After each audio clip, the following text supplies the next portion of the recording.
আমার ছেলে ও মেয়ে একই বেডরুমে থাকতে। একদিন গভীর রাতে হঠাৎ মেয়ের কান্নার মতো শব্দ শুনে আমি চমকে উঠলাম। শব্দটা এত অস্বাভাবিক ছিল যে আমার মনে অদ্ভুত এক উদ্বেগ তৈরি হল। আমার মেয়ে ফিসফিস করে বলেছিল, ভাই একটু আস্তে। মায়ের ঘরে একদম পাশে। তার কথাগুলো শুনে আমার মনে সন্দেহ জন্মায়। আমি আস্তে করে তাদের ঘরের জানলা দিয়ে উকি দিলাম। আর যা দেখলাম তা দেখে আমার শ্বাস বন্ধ হয়ে যাওয়ার মতো অবস্থা হয়। আমার নাম তৃষা। আমি একজন সাধারণ গৃহবধূ। আমার দুটি সন্তান ছিল, একটি ছেলে এবং একটি মেয়ে। মেয়ে আমার নিজের সন্তান হলেও ছেলে আমার দ্বিতীয় বিয়ের পর আমার জীবনে আসে। তাদের বয়সের ব্যবধান ছিল 5 বছর। আমার মেয়ের নাম ছিল শিরিনা এবং ছেলের নাম ছিল সাকিব। আমি সাকিবকে নিজের সন্তানের মতোই ভালোবাসতাম। আমার দ্বিতীয় বিয়ের আগে শিরিনা হস্টেলে থেকে পড়াশোনা করত। সে তার নতুন বাবা এবং ভাইকে খুশি মনে মেনে নিয়েছিল। তবে সে সিদ্ধান্ত নিয়েছিল যে তার পড়াশোনা হস্টেলের শেষ করবে। আমি তার ইচ্ছার উপর জোর দিইনি। সম্প্রতি শিরিনা তার গ্র্যাজুয়েশন সম্পন্ন করে বাড়ি ফিরছে। একই সময়ে সাকিব ও তার পড়াশোনা শেষ করেছে। তারা দীর্ঘদিন পরে একে অপরের সঙ্গে দেখা করুন। কয়েকদিনের মধ্যে তারা চাকরির জন্য অন্য একটি শহরে যাওয়ার সিদ্ধান্ত নেন। তাদের চাকরি একই শহরে হলেও ভিন্ন ভিন্ন কোম্পানিতে ছিল। তারা সিদ্ধান্ত নেয়, একসঙ্গে থাকলে খরচ কম হবে। আমারও তাদের এই সিদ্ধান্ত ঠিক মনে হয়েছিল। তাই তাদের একসঙ্গে থাকার অনুমতি দিয়ে আমি তাদের কাজের জন্য অন্য শহরে পাঠিয়ে দিই। কিন্তু সন্তানদের চলে যাবার পর বাড়ি খুবই ফাঁকা ফাঁকা লাগছিল। তবু আমি জানতাম তাদের নিজেদের জীবন গড়ার জন্য একটি গুরুত্বপূর্ণ। আমাদের পরিবারের আর্থিক অবস্থা খুব ভালো ছিল না। আমার স্বামীর পেনশন ছিল খুবই সামান্য, যা দিয়ে পুরো পরিবারের খরচ চালানো কঠিন হয়ে পড়েছিল। সন্তানদের পড়াশোনার খরচ চালানোর জন্য আমরা আমাদের একমাত্র বাড়ি বিক্রি করতে বাধ্য হই। বছরখানেক পরে আমাদের সন্তানরা চাকরি পেয়ে প্রতি মাসে কিছু অর্থ পাঠাতে শুরু করে। আমি সেই অর্থ কিছুটা বাড়ির খরচে ব্যয় করতাম, আর বাকিটা সঞ্চয় করতাম। এইভাবে 5 মাস কেটে যায়। তবে এই সময়ের মধ্যে আমি একবারও সন্তানদের দেখতে যেতে পারিনি। আমার স্বামী পক্ষাঘাতে আক্রান্ত ছিলেন এবং তার দেখাশোনার জন্য বাড়িতে আর কেউ ছিল না। 2 বছর পর দীপাবলির সময় ঘনিয়ে এল। আমি সন্তানদের বাড়িতে আসার জন্য বলি, কিন্তু তারা কাজের ব্যস্ততার অজুহাত দিয়ে আসতে রাজি হয়নি। ফোনে তাদের কাছে আমার আকুতি জানালেও তাতে কোনো লাভ হয়নি। অবশেষে আমি নিজে তাদের সঙ্গে দেখা করার সিদ্ধান্ত নিই। একদিন আমি আমার স্বামীর ঘনিষ্ঠ বন্ধুকে ডেকে তার যত্নের দায়িত্ব দিলাম এবং সন্তানদের কাছে যাওয়ার জন্য যাত্রা শুরু করলাম। ফ্রেন্ড স্টেশন থেকে আমি ভিডিও কল করে তাদের জানালাম যে আমি আসছি। আমার বড় ছেলে সাকিব এই খবর শুনে বিস্মিত হয়। সে আমাকে বলল, মা, তোমাকে আসার দরকার নেই, আমরা 3 দিনের মধ্যে বাড়ি যাব। তার কথায় আমি তাকে প্রতিশ্রুতি দিলাম এবং বাড়ি ফিরে এলাম। 3 দিন পর খুব সকালে প্রথম ট্রেনে আমার সন্তানরা বাড়ি ফিরে এল। তাদের দেখে আমার চোখে জল চলে এল। আমি তাদের বুকে জড়িয়ে ধরলাম। আমার মনে হলো এটাই আমার জীবনের সবচেয়ে সুখের মুহূর্ত। আমি সাকিব ও শেরিনাকে দীর্ঘদিন পর একসঙ্গে দেখে খুব খুশি হয়েছিলাম। তবে শিরিনার মধ্যে বেশ কিছু শারীরিক পরিবর্তন লক্ষ্য করলাম। গত 2 বছরে তার চেহারায় অনেকটা পরিবর্তন এসেছে। যেদিন তারা বাড়ি ফিরে, আমি লক্ষ্য করলাম যে তারা দুজনে একসঙ্গে একটি ঘরে ঢুকে গেল। আমি ভেবেছিলাম সেরেনা হয়তো তার ব্যাগ রেখে ঘর থেকে বেরিয়ে আসবে, কিন্তু 1 ঘন্টা কেটে যাওয়ার পরও তারা ঘর থেকে বেরোয়নি। তখন আমি চা নাস্তা নিয়ে তাদের ঘরে গেলাম। আমি বললাম, তোমরা দুজন কি এবার থেকে এই ঘরেই থাকবে? বাড়ির ছাদে আর একটা ঘর আছে সাকিব, তুমি সেখানে চলে যাও। ঘরটা শিরিন একলা থাকুন। তখন বলল, না মা, আমি শেরিনাকে ছেড়ে অন্য ঘরে থাকতে পারব না। আমরা গত 2 বছর ধরে একই ঘরে থাকার অভ্যাস করে ফেলেছি, এখানেও ঠিক তেমনি থাক। তার কথা শুনে আমার একটু অস্বস্তি হল। আমি শিরিনের দিকে তাকিয়ে বললাম, শিরিনা, তুমি এখন আর ছোট নেই, আর তোমার ভাইও বড় হয়ে গেছে। একই ঘরে থাকা ঠিক হবে। যদি কখনো তোমার একা থাকার প্রয়োজন হয় তখন কিভাবে ম্যানেজ করবে? তখন শিরিনা উত্তর দিল, মা, আমরা যে শহরে কাজ করতাম সেখানে 2 ঘরের ফ্ল্যাট ভাড়া অনেক বেশি। তাই আমরা গত 2 বছর ধরে একই ঘরে থেকেছি। যখন সেখানে থাকতে পেরেছি তাহলে এখানে কেন পারব না? আমার ছেলে সাকিব ও মেয়ে শিরিনা একসঙ্গে একটি ঘরে থাকতে চেয়েছিল। আমি তাদের সিদ্ধান্তে আপত্তি করিনি। সেদিন আমি সারাদিন ঘরের কাজে ব্যস্ত ছিলাম। দুপুরে সাকিবের পছন্দের খাবার তৈরি করলাম। এবং রাতে শিরিনার পছন্দের কয়েকটা পদ রান্না করলাম। কিন্তু লক্ষ্য করলাম শিরিনা খাবার খুব কম খেল। এটা আমার কাছে অস্বাভাবিক মনে হলো। তখন আমি শিনাকে জিজ্ঞেস করলাম, তুমি এত কম খাচ্ছ কেন? আগে তো তোমার পেট পুরো পরিষ্কার হয়ে যেত। শিরিনা বলল, মা, এখন আমার রুচি বদলেছে। সাধারণ খাবারে অভ্যস্ত হয়ে গেছি। তুমি কাল থেকে সাদামাটা রান্না করো। তাদের মধ্যে এই পরিবর্তন দেখে আমার মনে হলো বাইরে থাকার অভিজ্ঞতা তাদের আরও দায়িত্বশীল এবং পরিস্থিতি অনুযায়ী মানিয়ে নেওয়ার ক্ষমতা শিখিয়ে দিয়েছে। তবে আমি লক্ষ্য করেছিলাম তারা দুজনেই একে অপরের থেকে এক মুহূর্ত দূরে থাকতে পারছিল না। যেখানে শিরিন থাকত সাকিব ঠিক সেখানেই চলে যেত। এক রাতে আমার স্বামী ঘুমিয়ে পড়ার পর আমি তাদের ঘরে গেলে আমার এবং তাদের ঘর পাশাপাশি ছিল। আমি ভাবলাম একটু তাদের সঙ্গে কথা বলি। ঘরে ঢুকে দেখি সাকিব ফাইলের হাত ধরে বসে আছি। আমাকে দেখে তারা চমকে উঠেছেন। তারা কিছু লোক ছিল। আমি সেই সময় কিছু বলিনি এবং বিষয়টা এড়িয়ে গেলাম। কিন্তু পরদিন সকালে এমন একটি ঘটনা ঘটে যা আমাকে চিন্তায় ফেলে দিন। সকালের দিকে আমি তাদের ঘরের দিকে গেলাম। দেখলাম বিছানার চাদরটা শুকোতে দেওয়া হয়েছে। এত সকালে কি চাদর হতে পারে? কৌতূহলী হয়ে আমি শিরিনকে জিজ্ঞাসা না করে ঘরের দিকে এগোলাম। দেখি ঘরের দরজা বন্ধ। ঠিক তখনই পিছন থেকে সাকিবের ডাক শুনলাম, মা, নাস্তায় কি বানিয়েছ? দরজার বাইরে এসে সাকিব আমাকে প্রশ্ন করল। আমি তাকে জিজ্ঞাসা করলাম, তোমাদের ঘরের চাদর এত সকালে কি হয়েছে? কেন, কি হয়েছে? আমার প্রশ্ন শুনে সাকিব একটু অস্বস্তিতে পড়ল। তার চোখ বারবার শিরিনের দিকে যাচ্ছিল।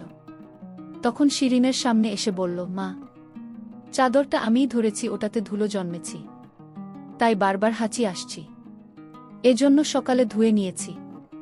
আমি বললাম, তোমাদের আসার আগে আমি সব কিছু পরিষ্কার করেছিলাম, চাদরে ধুলো আসবে কিভাবে? আমার প্রশ্ন শুনে শিরিনা একটু বিড়ম্বনায় পড়বে তার মুখের অভিব্যক্তি বলে দিচ্ছিল সে কিছু লুকোচ্ছে। তখন সাকিব বলল, মা, আমার খুব খিদে পেয়েছে। তুমি কি চাদর নিয়ে কথা বলছো? আর আমি খেতে পারছি না। তুমি কি খাবার দেবে নাকি আমাকে বাইরে গিয়ে খেতে হবে? এ কথা শুনে আমি আলোচনা বন্ধ করে রান্নাঘরে নাস্তা বানাতে চলে গেলাম। পরে কাজের ব্যস্ততায় বিষয়টি ভুলে গেলাম। কিছুদিন ধরে লক্ষ্য করছিলাম আমার দুই সন্তানের আচরণে বেশ পরিবর্তন এসেছে। শিরিন, যে আগে আমার সঙ্গে অনেক গল্প করত, এখন বেশিরভাগ সময় নিজের ঘরেই থাকে। সে আমার সামনে বেশিক্ষণ থাকতে চায় না। সেদিন সন্ধ্যায় খাবার খাওয়ার সময় পায়ে হঠাৎ শরীর খারাপ হয়ে গেল। খাওয়া শুরু করতেই সে থালার দিকে তাকিয়ে রইল এবং কিছুক্ষণের মধ্যেই বমি ভাব শুরু হল। দ্রুত বাথরুমের দিকে ছুটল আর সাকিব ও তার পেছনে গেল। আমি হতবাক হয়ে গেলাম, বুঝতে পারছিলাম না হঠাৎ কি হলো। আমিও বাথরুমের কাছে গেলাম।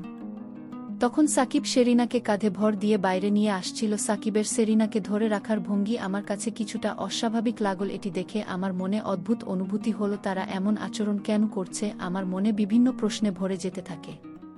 আমার মন তখনও অস্থির ছিল, তবে কিছু বললাম না। শিরিনাকে আরাম দেওয়ার জন্য আমি নিজেই তার পাশে গিয়ে তাকে হাত ধরে ঘরে নিয়ে এলাম।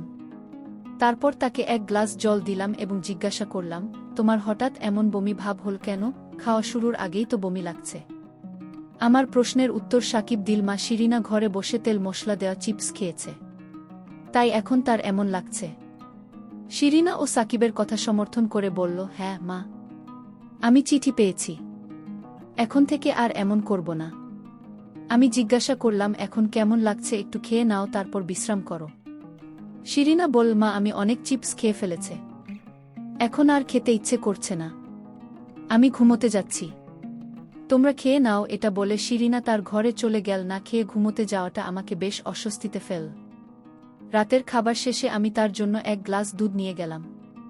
রাত তখন প্রায় 10টা। দেখলাম তারা দুজনেই ঘরের দরজা বন্ধ করে দিয়েছে। আমি দরজায় টোকা দিতেই সাকিব দরজা খুলে ঘরের ভিতরে তাকিয়ে দেখি সিরি ঘুমিয়ে আছে এবং সাকিব এখনও জেগে আছে। সেরিনাকে গভীর ঘুমে দেখে আমি তাকে আর ডাকলাম। দুধ রেখে আমি ফিরে আসতে চাইলাম, কিন্তু বেরোনোর সময় আমার শাড়ির আঁচল দরজার খুঁটিতে আটকে গেল। যখন সেটা খুলতে চেষ্টা করছিলাম তখন ভেতর থেকে শিরিনার গলার শব্দ পেলাম। সে সাকিবকে বলছিল, ভাই, মা তো চলে গেল। তার কথায় বোঝা গেল সে ঘুমোনোর ভান করছিল। এই কথা শুনে আমি আবার দরজায় নক করলাম। সাকিব দরজা খুলে জিজ্ঞাসা করল, মা, আবার কি হলো? আমি সোজা জিজ্ঞেস করলাম, তোমাদের মধ্যে কি চলছে? শিরিনা কেন ঘুমানোর ভান করছিল? শিরিনা যখন উঠলে বলল, মা, আমি ভেবেছিলাম তুমি কিছু খাওয়ার জন্য নিয়ে এসেছ। আমি তো খেতে চাইনি, তাই ঘুমানোর ভান করছিলাম। তাদের এমন আচরণে আমার সন্দেহ আরও বাড়ে। আমি সাকিবকে বললাম, আজ রাত তুমি তোমার বাবার সঙ্গে আমার ঘরে শুয়ে পড়, আমি শিরিনের সঙ্গে থাকব। এই কথা শুনে সাকিব বলল, মা, আমি ঘর ছেড়ে কোথাও যাব না। শিরিনা বলল, মা, আমি মায়ের সঙ্গেই থাকব না, থাকলে আমার ঘুম আসে না। ওরা আমার কথা কিছুতেই শুনতে চাইছিল না। অবশেষে আমি বললাম, ঠিক আছে, তোমরা একই ঘরে থাকতে পারো, তবে আজ থেকে দরজা বন্ধ করবে না। ওরা বাধ্য হয়ে আমার কথা মেনে নিন। পরের দিন সকালে আমার বড় দিদি বাড়ি এলেন। তার আগমনে সবাই খুশি হয়ে গেল। দিদি বললেন, আমি বিশেষ করে তোমাদের সঙ্গে সময় কাটাতে এসেছি। কথাবার্তার মাঝেই দিদি শিরিনার বিয়ের প্রসঙ্গ তুললেন। তিনি বললেন, আমাদের শিরিনা এখন বিয়ের উপযুক্ত হয়ে গেছে। আমার বড় দিদি বললেন, শিরিনা এখন বড় হয়েছে, ওর বিয়ের কথা ভাবা উচিত। কথার মাঝেই তিনি নিজের সঙ্গে আনা কয়েকজন ছেলের ছবি বের করলেন। দিদি যখন শিরিনাকে ছবিগুলো দিলেন, তখন সাকিব তাড়াতাড়ি ছবিগুলো নিজের হাতে নিয়ে বলল, মাসি, এই ছেলেগুলো শিরিনের জন্য একদম ঠিক নয়। ওর জন্য এমন একজন হতে হবে যিনি আমার মতো স্মার্ট এবং সুন্দর। আপনি কেমন করে এমন বয়স্ক ছেলেগুলোর ছবি আনলেন? কিন্তু তার কথা শুনে দিদি রেগে গেলেন। তিনি বললেন, তোমার বোঝার দরকার নেই। এই ছেলেরা মাত্র 5 বছরের বড়, স্বামী স্ত্রীর বয়সের এতটুকু পার্থক্য থাকতে পারে। সাকিব জবাব দিল, 5 বছরের নয়, স্বামী স্ত্রীর বয়সের পার্থক্য 3 বছরের বেশি হওয়া উচিত নয়। আমি নিজেই এমন একজন খুঁজে দেব যে শিরিনের জন্য একদম উপযুক্ত হবে। সাকিবের এই কথাগুলো আমার কাছে অদ্ভুত লাগল। সেখানে শিরিনার বিয়ের কথা হচ্ছিল, আর সে নিজেকে পাত্রের সঙ্গে তুলনা করেছিল। তাই আমি তাকে কিছু না বলে বললাম, তুমি এখন তোমার ঘরে যাও। সাকিব রুমে চলে যেতে শিরিনা ও তার পেছনে চলে গেল। যখন ওরা দুজন রুমে চলে গেল, তখন আমার বড় দিদি, আমার বোন, আমাকে বলল, দিশা, এই কথাটি আমি তোমাকে 18 বছর আগেও বলেছিলাম, যখন তুমি বিয়ে করতে চলেছিলেন। তোমার স্বামীর সঙ্গে আমার কোনো সমস্যা ছিল না, কিন্তু তার সব ছেলেকে গ্রহণ করা আমার কখনোই ঠিক মনে হয়নি। তুমি যদি 2 মেয়ের বাবা এমন একজনের সঙ্গে বিয়ে করতে, সেটাও ঠিকঠাক, কিন্তু তুমি সব ছেলেকেও গ্রহণ করলে, যা আমার কাছে কখনই গ্রহণযোগ্য ছিল না। এখন যেভাবে বাড়ির পরিস্থিতি দেখছি, সেটাও ঠিক মনে হচ্ছে না। তার আচরণে কিছু একটা সমস্যা রয়েছে। আমি আমার বড় বোনকে বললাম, দিদি, তুমি এসব কি বলছো? দিদি বলল, আমি জানি আমার কথা তোমার খারাপ লাগবে, কিন্তু আমি সবসময় সত্য বলি। আমি তোমার ছেলে মেয়েদের উপর একটু ভরসা করতে পারি না, আর তোমাকেও করতে বলবো না। আমি শিরিনাকে জানি, কিন্তু তোমার সব ছেলেকে তুমি এখনো পুরোপুরি বুঝতে পারেননি। তুমি তাদের দুজনকে একসঙ্গে শহরে পাঠিয়েছে। এটা তোমার সবচেয়ে বড় ভুল। এখন তারা বড় হয়ে গেছে।